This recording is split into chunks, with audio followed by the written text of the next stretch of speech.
بسم اللہ الرحمن الرحیم۔ السلام علیکم۔ ہمارے چینل کہانی ہب آفیشیل میں خوش آمدید۔ ناظرین، میں آج آپ کے لیے انتہائی خوفناک اور دلچسپ کہانی لے کر آئی ہوں، لیکن کہانی شروع کرنے سے پہلے آپ سے گزارش ہے کہ اگر آپ نے ہمارا چینل سبسکرائب نہیں کیا تو آپ ہمارے اس چینل کو سبسکرائب کر لیجئے اور بیل آئیکن کو بھی پریس کر لیں تاکہ ہر نئی آنے والی ویڈیو بآسانی آپ تک پہنچ سکے۔ کچھ دنوں سے جب بھی ساجدہ کسی کام کے لیے گھر سے باہر جاتی تو اسے ایسے محسوس ہوتا جیسے کوئی اس کے ساتھ ساتھ چل رہا ہے۔ وہ اپنے ارد گرد نظر اٹھا کر بار بار دیکھتی تھی، لیکن دکھائی کوئی بھی نہیں دیتا تھا۔ آج بھی وہ ایک گلی سے گزر رہی تھی۔ گلی میں مکمل سناٹا تھا۔ اس کے قریب زور زور سے کسی کے سانس لینے کی گرم ہوا محسوس ہونے پر وہ بری طرح سے گھبرا گئی۔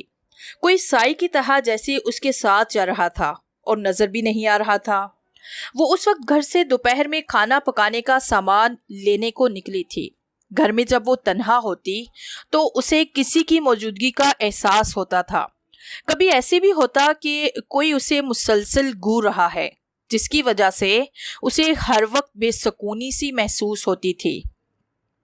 صرف نماز اور قرآن مجید پڑھتے ہوئے اسے سکون ملتا تھا، لہٰذا جیسے ہی وہ گھر کے کام سے فارغ ہو کر بیٹھتی تو قرآن کی تلاوت کرنا شروع کر دیتی۔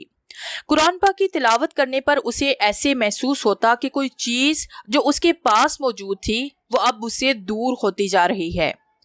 زیادہ تر وقت قرآن کی تلاوت کرنے پر اس کا شوہر جمال بھی پریشان ہو گیا تھا۔ ویسے بھی جب وہ قرآن نہیں پڑھ رہی ہوتی تو بھی وہ گمسم رہتی تھی۔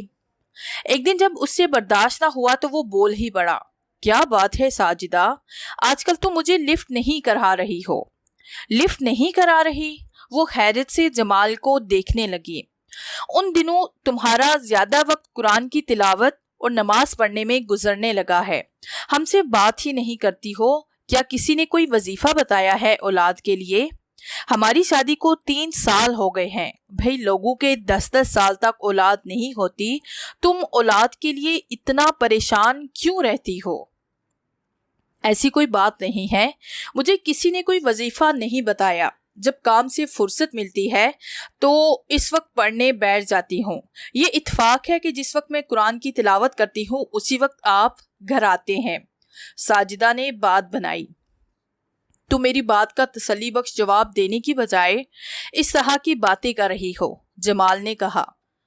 ایسی کوئی بات نہیں، ساجدہ نے زبردستی مسکرانے کی کوشش کی اور اپنے شوہر کو مطمئن کرنے کی بھرپور کوشش کی تھی، لیکن وہ اس کے جواب سے مطمئن نہیں ہوا اور اس کے دل میں ساجدہ کے لیے عجیب سے وسوسے سر ابھار رہے تھے کہ کچھ نہ کچھ گڑبڑ ضرور ہے، جو ابھی نہیں تو کچھ دن میں ضرور بات کھل کر سامنے آئے گی، لہٰذا اس وقت وہ کچھ سوچ کر خاموش ہو گیا تھا۔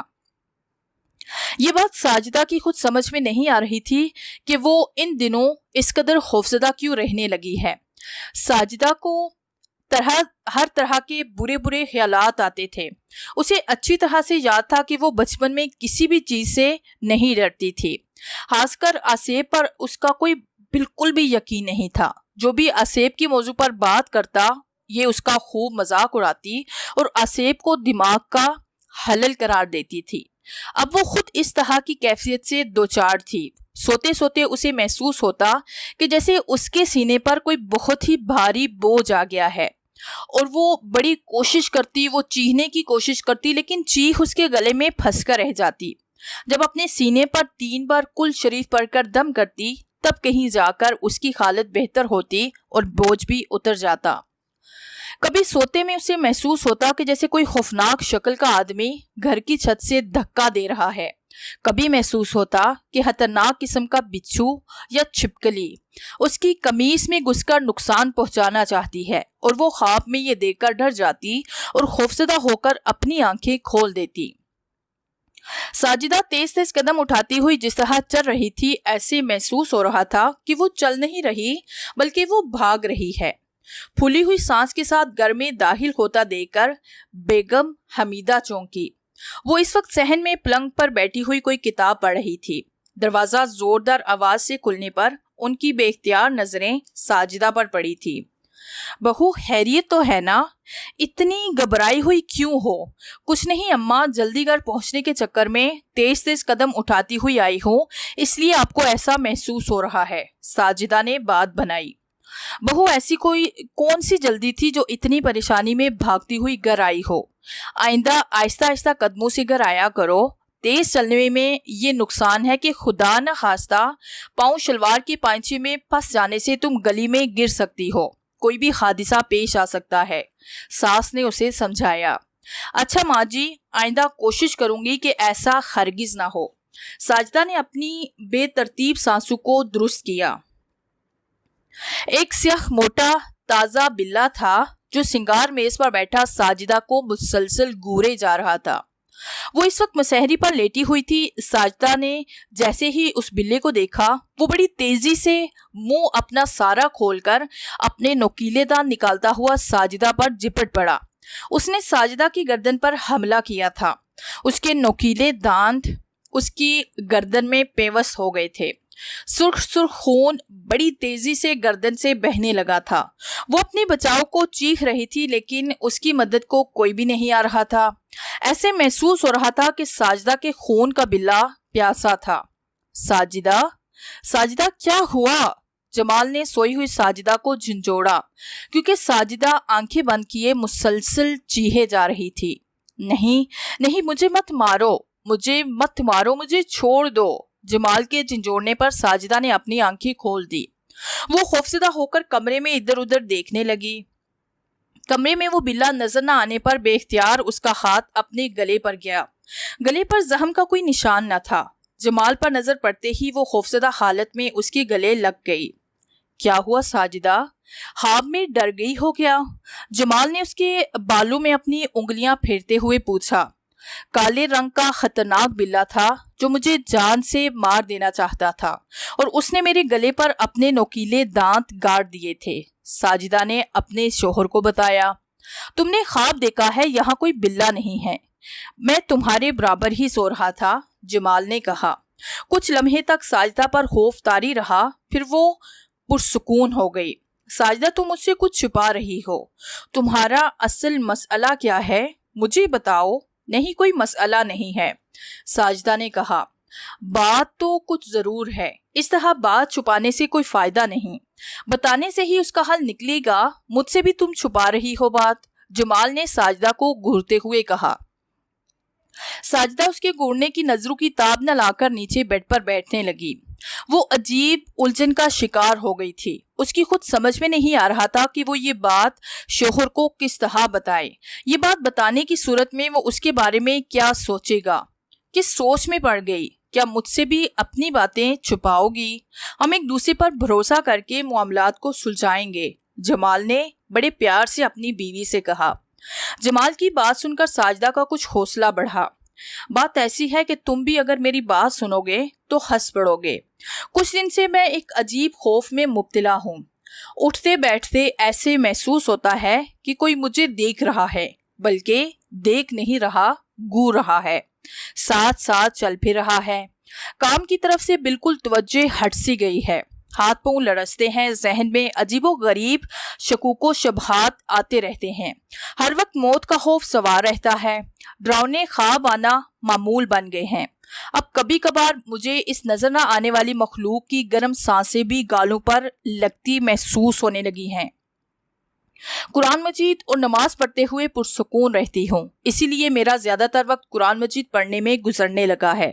ساجدہ نے ایک ہی سانس میں ساری بات بتا دی۔ ساجدہ، ایک دوسرے سے بات چیت کرنے سے مسائل حل ہوتے ہیں، تم نے مجھے اصل بات بتا دی ہے، اب میں اس کے حل کی پوری کوشش کروں گا اور تمہیں اس خوف سے نجات دلانے کی کوشش کروں گا۔ دوسرے دن جب جمال گھر میں داخل ہوا تو وہ بڑے ہی خوش دکھائی دے رہا تھا۔ کیا آفس میں ترقی ہو گئی ہے جو اتنے خوش دکھائی دے رہے ہو؟ ساجدہ نے اسے خوش دیکھ کر پوچھا۔ ارے بیگم، ہمارے ایسے نصیب کہاں جو اتنی جلدی ترقی ہو جائے۔ سرکاری نوکری ہے، سرکاری نوکری میں سالوں گزر جاتے ہیں ترقی کے انتظار میں، جمال نے بتایا۔ پھر کیا کوئی پرائز بورڈ نکل گیا ہے؟ پرائز بورڈ خریدا ہی نہیں بلکہ پھر کھلنے کا کیا سوال؟ پھر کیا وجہ ہے اس خوشی کی؟ ساجدہ نے کہا۔ بیگم، میں نے اپنے آفس میں عثمان سے بات کی تھی تمہارے مسئلے کے بارے میں۔ اس کے جاننے والے ایک شاہ صاحب ہیں جو یہ کام کرتے ہیں۔ بھوت پریت کو بھگا دینا ان کے بائیں ہاتھ کا کام ہے۔ میں ان کے آستانہ گیا تھا۔ بھوت پریت ان سے پناہ مانگتے ہیں اور وہ دوبارہ پلٹ کر نہیں آتے۔ جمال نے تفصیل بتائی۔ اچھا، جیسے آپ کی مرضی، ساجدہ نے نظریں نیچے جھکاتے ہوئے کہا۔ رات کو سوتے میں جمال کو ایسے محسوس ہوا کہ جیسے اس کا کوئی گلا دبا رہا ہے جس سے اس کا دم گھٹ رہا ہے۔ سینے پر بھی وزن سا محسوس ہونے لگا تھا۔ خوفزدہ ہو کر جمال نے اپنی آنکھیں کھول دی۔ اس کے سینے اور گلے پر مسلسل دباؤ پڑ رہا تھا، لیکن دباؤ ڈالنے والا نظر نہیں آ رہا تھا۔ بے اختیار اس کے منہ سے آیت الکرسی کا ورد جاری ہو گیا۔ جیسے ہی اس نے آیت الکرسی پڑھ کر سینے پر دم کیا، وزن آہستہ آہستہ ہٹنا شروع ہو گیا اور پھر اس کے بعد بالکل ختم ہو گیا۔ کیا نیند نہیں آ رہی ہے؟ ساجدہ نے اس کے جاگنے پر پوچھا۔ نیند بڑی اچھی آ رہی تھی۔ جو موصوف آپ کو تنگ کرتے ہیں، اب انہوں نے مجھ پر حملہ کیا ہے۔ میرا گلا دبانے کی کوشش کی تھی جس سے میری سانسیں بند ہونے لگی تھی، جمال نے بتایا۔ تو پھر آپ نے کیا کیا؟ کچھ بھی نہیں، آیت الکرسی جیسے ہی پڑھی تو کچھ سکون ملا، جمال نے کہا۔ اسے معلوم ہو گیا ہے کہ آپ شاہ صاحب کے پاس گئے تھے، اس لیے غصے میں آ کر اس نے آپ پر حملہ کیا۔ ہاں، اس طرح تو ہوتا ہے اس طرح کے کاموں میں، جمال نے ہنستے ہوئے کہا۔ اتوار کو دونوں میاں بیوی مقررہ وقت پر شاہ صاحب کے آستانے پر پہنچ گئے۔ آستانے میں جو خواتین بیٹھی تھی، شاہ صاحب نے انہیں فارغ کر کے ان کی طرف متوجہ ہوئے۔ جناب، آپ کی بیگم ایک نادیدہ ہستی کے زیر اثر آ گئی ہیں۔ یہ جنات قوم سے تعلق رکھتا ہے۔ یہ بڑا ہی ضدی جن ہے۔ بہرحال گھبرانے کی بات نہیں، آپ کو اپنا دل مضبوط کرنا ہے۔ گھبرانے سے علاج مشکل ہے، شاہ صاحب نے انہیں بتایا۔ ٹھیک ہے شاہ صاحب، آپ علاج کریں، ہم اس مخلوق سے نہیں ڈریں گے، جمال نے کہا۔ ٹھیک ہے، اس کا فیصلہ ابھی ہو جائے گا کہ تم کتنے بہادر ہو۔ میں اس مخلوق کو بلا رہا ہوں، مجھے اس سے کچھ سوالات کرنے ہیں تاکہ مجھے پتہ چل سکے کہ وہ تمہیں تنگ کیوں کر رہا ہے، شاہ صاحب نے کہا۔ وہ کچھ دیر تک پڑھائی کرتے رہے اور پھر دیکھتے ہی دیکھتے ساجدہ کی حالت غیر ہونے لگی۔ ایسے محسوس ہو رہا تھا کہ جیسے اس میں جمال آ گیا ہو۔ اس کی آنکھیں آگ کی طرح انگارہ اگل رہی تھی۔ اوئے بڈھے، تو نے مجھے کیوں بلایا ہے؟ میں نے تیرا کیا بگاڑا ہے؟ ساجدہ غراتے ہوئے مردانہ آواز میں بولی۔ تو ان لوگوں کو کیوں تنگ کر رہا ہے؟ شاہ صاحب نے پوچھا۔ ہماری ساجدہ سے پرانی دشمنی ہے، میں اس کو ترسا ترسا کے سسکا سسکا کے ماروں گا، جیسے میرا بھائی سسک سسک کے مرا تھا۔ تمہارے بھائی کے سسک سسک کر مرنے سے ساجدہ کا کیا تعلق ہے؟ شاہ صاحب نے پوچھا۔ ساجدہ کو میرے بھائی کے بارے میں بالکل بھی علم نہیں ہے، یہ بات صرف میں ہی جانتا ہوں۔ جب ساجدہ کو معلوم ہی نہیں تو پھر تم کیوں اس کے دشمن بنے ہوئے ہو؟ ساجدہ کے نانا قمر الدین کا آستانہ کراچی کے علاقے گارڈن میں تھا اور وہ بڑے ہی پہنچے ہوئے تھے۔ میرے بھائی کا دل ایک بہت خوبصورت لڑکی مہناز پر آ گیا تھا۔ اس لڑکی کے گھر والوں کو میرے بھائی کا اس لڑکی پر عاشق ہونا پسند نہیں آیا اور ساجدہ کے نانا قمر الدین کے آستانے پر پہنچ گئے۔ قمر الدین نے میرے بھائی کو دھمکی دی کہ اس لڑکی کو چھوڑ دے، لیکن وہ نہ مانا، جس پر انہوں نے میرے بھائی پر ایسا عمل کیا کہ وہ تڑپ تڑپ کر مر گیا۔ اس دن میں نے قسم کھائی تھی کہ قمر الدین کا کوئی بھی رشتہ دار جس کا تعلق اس کی نسل سے ہوگا اور وہ جب بھی ہماری حد میں آ گیا، میں اسے آسانی کی موت دینے کی بجائے ڈرا ڈرا کر، تڑپا تڑپا کر اور سسکا سسکا کر ماروں گا، اور اس دن کے بعد مجھے پھر ایسا کوئی موقع ہاتھ نہ آیا۔ 2 ماہ بعد ساجدہ ایک شادی میں گئی ہوئی تھی۔ یہ اتفاق تھا کہ ساجدہ رات کے 1 بجے شادی ہال سے نکل کر اس میدان سے گزری جو ہماری حدود میں ہے۔ اسے دیکھ کر میرے پرانے زخم ایک بار پھر تازہ ہو گئے اور میں نے فیصلہ کر لیا، چاہے کچھ بھی ہو، میں اس عورت کو اس طرح تڑپا تڑپا کر سسکا سسکا کر جان سے مار ڈالوں گا، اور لوگ اس پر ترس کھائیں گے اور اس کے جلدی مرنے کی دعا کریں گے تاکہ اسے تکلیف سے نجات مل جائے۔ لیکن میں اس پر بالکل بھی ترس نہیں کھاؤں گا۔ اگر اس کے شوہر نے اس معاملے میں مداخلت کی یا اس کا علاج کرایا تو میں اسے بھی نہیں چھوڑوں گا، اس کا بھی یہی حال کروں گا جو ساجدہ کا کرنا ہے۔ جن نے بڑے غصے سے شاہ صاحب کی طرف دیکھا۔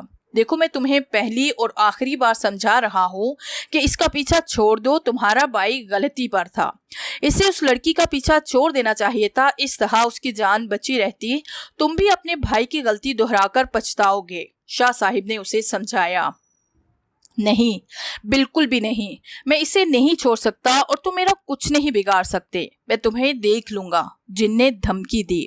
ٹھیک ہے، تم مجھے دیکھنا اور میں تمہیں دیکھتا ہوں۔ یہ کہتے ہوئے شاہ صاحب نے دم کیا ہوا پانی ساجدہ کے منہ پر مارا تو جن غائب ہو گیا اور ساجدہ اپنی اصلی حالت میں آ گئی اور حیرانی سے دونوں کو دیکھنے لگی۔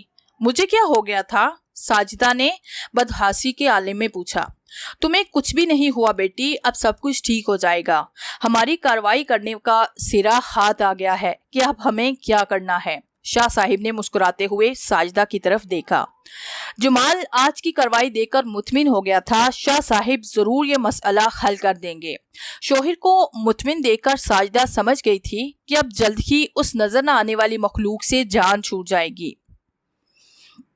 رات کے 12 بجے کا وقت تھا۔ جمال اور ساجدہ اپنے کمرے میں سونے کی تیاری کر رہے تھے کہ اچانک ساجدہ کی نظر کمرے کے فرش پر پڑی تو وہ بری طرح سے چونکی۔ ساجدہ کے چونکنے پر جمال کی بھی نظر اس طرف گئی۔ فرش پر بڑے بڑے خوفناک بچھو ادھر ادھر بڑی آزادی سے گھوم پھر رہے تھے۔ یہ سب کیا ہے؟ جمال نے کہا۔ پتہ نہیں، میری خود ابھی ان پر نظر پڑی ہے، یہ نہ جانے کہاں سے آ گئے ہیں، ساجدہ نے بتایا۔ جمال نے فوراً ہی میز پر پڑے گلاس کے پانی پر آیت الکرسی پڑھ کر پھونکا اور بچھو پر چھڑک دیا تو چشمے زدن میں سارے بچھو غائب ہو گئے۔ میں ابھی شاہ صاحب سے موبائل پر بات کر کے پوچھتا ہوں کہ اس صورتحال سے کیسے نپٹا جائے، جمال نے شاہ صاحب کا نمبر ملاتے ہوئے کہا۔ ساجدہ جمال کی بات پر مسکرا دی۔ شاہ صاحب سے رابطہ ہونے پر جمال نے ساری صورتحال سے انہیں آگاہ کر دیا۔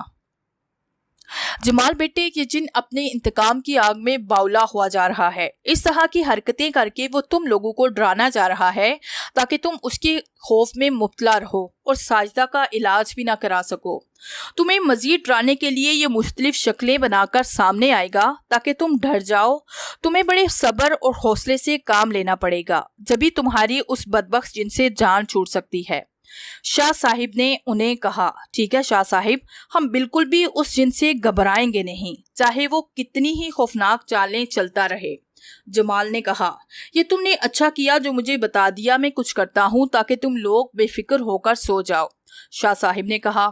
شاہ صاحب کی یقین دہانی پر دونوں میاں بیوی مطمئن ہو کر سو گئے اور ان کی پھر صبح ہی آنکھ کھلی۔ دوسرے دن جب وہ سوئے تو جن نے ان کو بالکل بھی اس وقت پریشان نہیں کیا، لیکن اچانک آدھی رات کو انہیں ایسے محسوس ہوا کہ جیسے کوئی ان کے کان کے پاس کھڑا ہو کر زور زور سے رو رہا ہے۔ ان کے اٹھنے پر شور بند ہو گیا۔ جیسے ہی دوبارہ ان کی آنکھ لگی، رونے کی آواز آنے لگی۔ رات میں کئی بار ایسے محسوس ہوا جس کے سبب وہ اچھی نیند نہ لے سکے۔ تیسرے دن انہیں کمرے کی کھڑکی سے ایسے لگا کہ کوئی خوفناک شکل کا شخص جھانک رہا ہے، بہت بڑی آنکھیں جو کہ سرخ تھی، اور وہ انہیں غصے سے دیکھ رہا ہے۔ جیسے جیسے وقت گزر رہا تھا وہ چہرہ کھڑکی سے غائب ہو گیا۔ چوتھے دن انہیں کچھ نظر نہیں آیا تو وہ سکون کی نیند سو گئے۔ اچانک رات کسی پہر ساجدہ چیخ مار کر اٹھ بیٹھی۔ ساجد کیا ہوا؟ وہ مجھے، ساجدہ گھبراہٹ سے آواز حلق میں پھنس کر رہ گئی۔ ہاں بولو ساجدہ، کیا ہوا؟ جمال نے پوچھا۔ میں نے خواب میں دیکھا کہ ایک خوفناک شکل کا شخص تلوار لیے مجھے مارنے کو دو رہا ہے اور میں جنگل میں بھاگ رہی ہوں۔ میں تیز دو رہی تھی لیکن وہ پھر بھی مجھ تک پہنچ گیا اور میرا پیر پھسلا اور میں پھسل کر زمین پر گر پڑی۔ پھر کیا ہوا؟ جمال نے پوچھا۔ اس نے تلوار فضا میں بلند کرتے ہوئے کہا، تو اور تیرا شوہر کچھ بھی کر لیں، میں تم دونوں کو زندہ نہیں چھوڑوں گا۔ پھر جیسے ہی اس نے میری گردن تلوار سے جدا کرنے کی کوشش کی، میری گھبراہٹ سے آنکھ کھل گئی، ساجدہ نے بتایا۔ بڑا ہی بھیانک خواب تم نے دیکھا ہے، جن ہمیں نقصان پہنچانا چاہ رہا ہے لیکن اس کا کوئی بھی وار کامیاب نہیں ہو پا رہا۔ ہم صبح شاہ صاحب کے پاس چلیں گے، جمال نے کہا۔ صبح ناشتے سے فارغ ہو کر دونوں میاں بیوی شاہ صاحب کے آستانے پر پہنچ گئے تو وہ انہیں دیکھ کر مسکرائے۔ ہاں بیٹی، خواب میں کیا دیکھا؟ شاہ صاحب، آپ کو کیسے معلوم ہوا کہ میں خواب میں کچھ دیکھ کر آ رہی ہوں؟ وہ حیران رہ گئی۔ وہ اپنا آخری خربہ ضرور استعمال کرے گا، رات بھی یہی ہوا ہے، مجبوراً میں نے اس جن کو جلا کر بسم کر دیا ہے، اب وہ تمہیں ہرگز تنگ نہیں کر سکے گا، شاہ صاحب نے مسکراتے ہوئے بتایا۔ ایک ہفتہ بالکل خیریت سے گزر گیا۔ اب ساجدہ کی پہلے والی کیفیت نہیں رہی تھی، مطمئن اور خوشگوار زندگی گزرنے لگی تھی، ڈر و خوف کی کیفیت ختم ہو چکی تھی۔ ایک شام جمال کے گھر لوٹنے پر اس نے دیکھا کہ ساجدہ کے چہرے پر خوف سا تھا، پوچھنے پر وہ ٹال گئی۔ دوسرے دن بھی اس کی یہی حالت تھی۔ اس وقت وہ باتھ روم سے نکلی، اس کے چہرے پر پریشانی جھلک رہی تھی، پسینے چہرے پر اس طرح آ رہے تھے کہ جیسے پانی سے نہائی ہو۔ کیا بات ہے ساجدہ، تم اتنی گھبرائی ہوئی کیوں ہو؟ نہیں کوئی بات نہیں، ساجدہ نے کہا، مجھ سے کچھ مت چھپاؤ، صاف صاف بتاؤ کہ تمہارے ساتھ مسئلہ کیا ہے، جمال نے سخت لہجے میں پوچھا۔ وہ 3 دن سے میں جب بھی ٹوائلٹ میں جاتی ہوں تو کسی انجانے خوف سے لرزنے لگتی ہوں، ایسے لگتا ہے کوئی انجانی قوت مجھ پر دباؤ ڈال رہی ہے، سمجھ میں نہیں آ رہا ایسا کیوں ہو رہا ہے۔ بات واقعی سیریس ہے، جن مر چکا ہے، پھر یہ کیا چکر ہے؟ میں شاہ صاحب سے بات کرتا ہوں۔ جمال نے جیب سے موبائل نکالا۔ جمال، مجھے کچھ ہوگا تو نہیں؟ اس جن نے دھمکی دی تھی ہم دونوں کو مارنے کی، کہیں ایسا تو نہیں کہ وہ جن نہیں مرا؟ بہرحال میں شاہ صاحب سے بات کرتا ہوں، میری شاہ صاحب سے بات ہو جائے تو اصل حقیقت معلوم ہوگی، جمال نے کہا۔ شاہ صاحب سے رابطہ ہونے پر جمال نے نئی صورتحال سے انہیں آگاہ کیا۔ شاہ صاحب نے انہیں بہت کچھ بتایا۔ تم نے بڑا اچھا کیا مجھے بتا دیا، مجھے اس خبر کا بے چینی سے انتظار تھا۔ دراصل جن مرتے مرتے بھی ساجدہ پر ایک وار کر گیا ہے جو کہ ظاہر نہیں ہو سکا تھا، لیکن اب ایسا ہونے سے ظاہر ہو گیا ہے کہ اس نے یہ وار کیا تھا تاکہ ساجدہ ڈر و خوف میں مبتلا رہے اور لرز کر انتقال کر جائے۔ میرے پاس اس کے وار کا زبردست توڑ ہے، 2 دن میں ساجدہ بیٹی ٹھیک ہو جائے گی۔ کیا مجھے ساجدہ کو لے کر کل آنا پڑے گا؟ جمال نے پوچھا۔ نہیں، آنے کی ضرورت نہیں، ساجدہ بیٹی کی بیماری ختم ہو جائے پھر میرا منہ میٹھا کرانے کو چمچم کا ڈبہ لے آنا، شاہ صاحب نے کہا لگاتے ہوئے کہا۔ 2 دن گزرنے پر شاہ صاحب کی بات درست ثابت ہوئی اور وقت کے ساتھ ساتھ ساجدہ صحت یاب ہو گئی۔ دونوں میاں بیوی جب مٹھائی کا ڈبہ لے کر شاہ صاحب کے آستانے پر پہنچے تو انہیں دیکھ کر وہ مسکرائے، ایک چمچم خود کھائی اور باقی چمچم ایک ایک کر کے فضا میں پھینکنے لگے۔ چمچم فضا میں جا کر غائب ہو رہی تھی۔ وہ دونوں حیرت سے بت بنے ایک دوسرے کا منہ دیکھ رہے تھے کہ یہ کیا تماشا ہو رہا ہے۔ ان کی حیرانگی کو شاہ صاحب سمجھ کے اور مٹھائی کا ڈبہ ایک طرف رکھتے ہوئے بولے، بھئی یہ کیسے ممکن ہے کہ میں اکیلی مٹھائی سے اپنا منہ میٹھا کر لوں؟ جن قوتوں نے اس جن کو مارنے میں میرا ساتھ دیا انہیں مٹھائی دینا ضروری تھا۔ شاہ صاحب ایسا کیسے ہو سکتا ہے؟ جمال نے حیرت سے پوچھا۔ ہاں بھئی، میری عادت ہے، میں اکیلے کچھ بھی نہیں کھاتا، سب کو شریک رکھتا ہوں، اور ساجدہ بیٹی، آئندہ تم شادی خول کے